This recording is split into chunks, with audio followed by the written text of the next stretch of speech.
Some of the problems you deal with in algebra can have square roots and radicals. This video will be a quick review of how to simplify radicals that aren't perfect squares to make sure your answers are completely simplified. Here's the rules for square roots.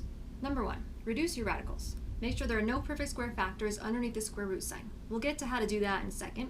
And number 2, leave no fractions underneath the square root symbol. And number 3, leave no radicals in the denominator. So let's go over some examples on how to use these rules, and then at the end there'll be some practice problems where you can pause the video, practice the problems on a scrap piece of paper, and then check your solutions at the end.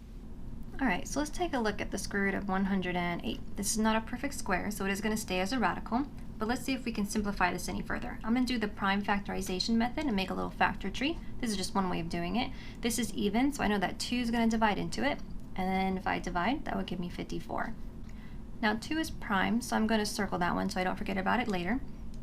And I'm going to break down the 54. And you can break this up several different ways. You could do 2 times 27, you could do 6 times 9. It doesn't matter how you split it up, at the end you'll get the same prime factors. I'm going to split this up as 6 times 9.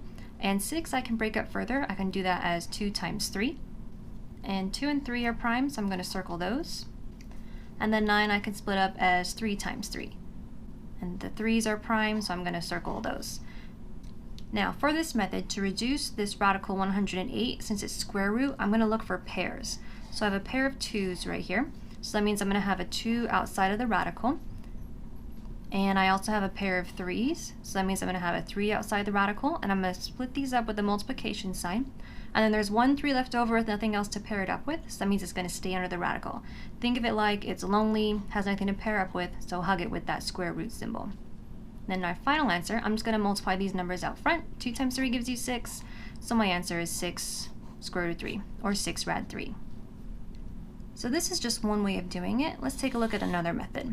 So I'm going to go back to the square root of 108. This method is good to use if you're good at recognizing your perfect squares. Numbers like 4, 9, 16, 25, and so forth. Now 36 is a perfect square that divides into 108, but that's kind of hard to see. So let's say you didn't see that at first, but you see 4 does. 4 can divide into this. 4 is a perfect square. So I'm going to split this up as square root of 4.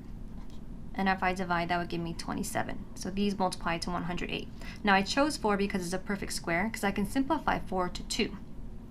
And then this square root of 27 is not a perfect square, but let's see if we can break this one down further. Looking for perfect squares that go into 27, 9 does, so I'm going to split this up as 9. And if I divide, 9 times 3 would give me that 27. And I chose 9 because it's a perfect square, because I can simplify that just down to 3. And I'm going to bring everything else straight down. Square root of 3 can't be simplified, and there are no perfect squares that go into that, so that just remains radical 3. And I'm just going to multiply these numbers out front to simplify my final answer. And so that's another way to get to this 6 rad 3 that we did in the previous method. Okay, let's take a look at this problem. We have 8 times the square root of 150. Now there's no fractions to worry about again, so that's nice. So let's see if we can simplify this any further. Before I forget, I'm going to bring over this 8, just so I don't forget to include that as part of my answer. So 8 times, and then I'm going to put what this radical 150 simplifies to. So I'm going to do the factor tree method. This ends in 0, so I'm going to split this up as 10 in number. So this would be 10 times 15. And 10 I can split up as 2 times 5, both of those are prime. And 15 I can split up as 5 times 3, and both of those are prime. So now I'm looking for my pairs of numbers, since this is the square root. I have a pair of 5's, so that means I'm going to have a 5 outside of the radical.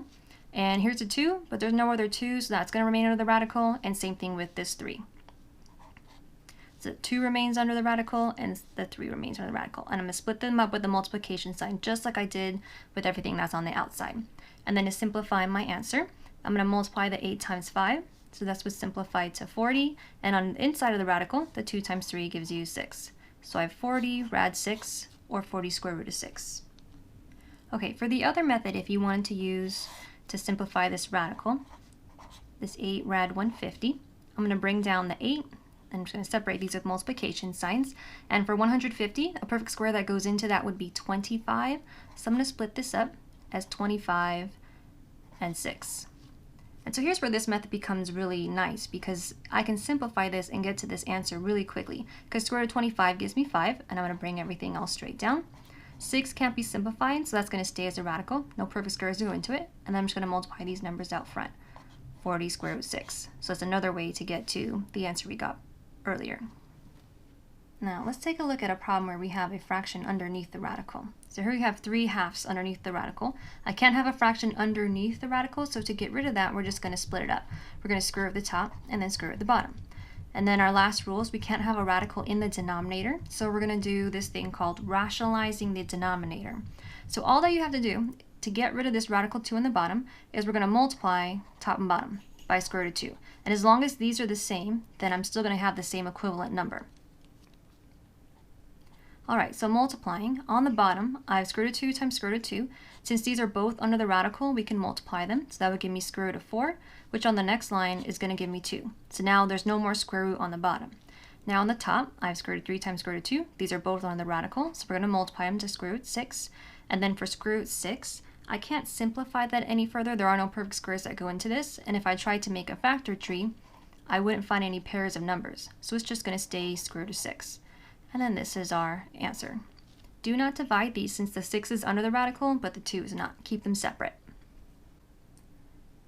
Alright, let's take a look at one more. Let's say we had this. 2 times square root of 9 over 7. Alright, let's split this up. Since I have a fraction, I'm going to just put this 2 over 1 to make that one also a fraction. And then I'm going to square root the top and square root the bottom. Alright, so on the bottom, I've got 1 times square root of 7, which is just square root of 7. And then on top, this square root of 9 becomes 3. So on top, it's 2 times 3, which would give me 6. So I have 6 over square root of 7. So now my fraction is gone from underneath the radical. And then our last step, we can't leave any radicals in the denominator, so we're going to rationalize the denominator again. Since I have rad 7 on the bottom, that's what we're multiplying top and bottom by. So on the bottom, I have square root of 7 times square root of 7. That's going to give me square root of 49. Which just becomes 7. So now there's no more radical in the bottom. And then on top, I have 6 times square root of 7. Since this is under the radical, but the 6 is not, we're going to keep them separate. 6 times square root of 7.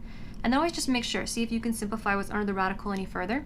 7 can't be simplified. If I try to make any factor tree, I wouldn't be able to find any pairs of numbers. So it's going to stay 6 rad 7. And then make sure you do not divide these. Don't cancel this out because this 7's under the radical, but that 7's not. So they stay as they are. And then just check to make sure too, these numbers out front, since these are both outside of radical, just check to make sure that fraction can't be simplified any further, but there's no number that goes into 6 and 7, so then this is our final answer. Alright, here are some practice problems for you to try. Take a second, pause the video, jot them down on a scrap piece of paper, and then you can check your answers to see if you got them correct. Good luck!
Alright, here are each of the answers to the practice problems. On problem number 2, if you wanted to, you could multiply the 8 and the 12 since those are both under the radical, but you're just going to have to break it down anyways into a factor tree, so I just went straight to creating a factor tree for each of those and looked at those two together. On the last one too, make sure you simplify the numbers that were outside of the radical, so that way it reduces to like 1/6 outside the square root. Well, hopefully this helped you review square roots and simplifying radicals, and hopefully this also helped you find a little more peace in math. Thanks for watching, and let me know what you think in the comments. See you next time.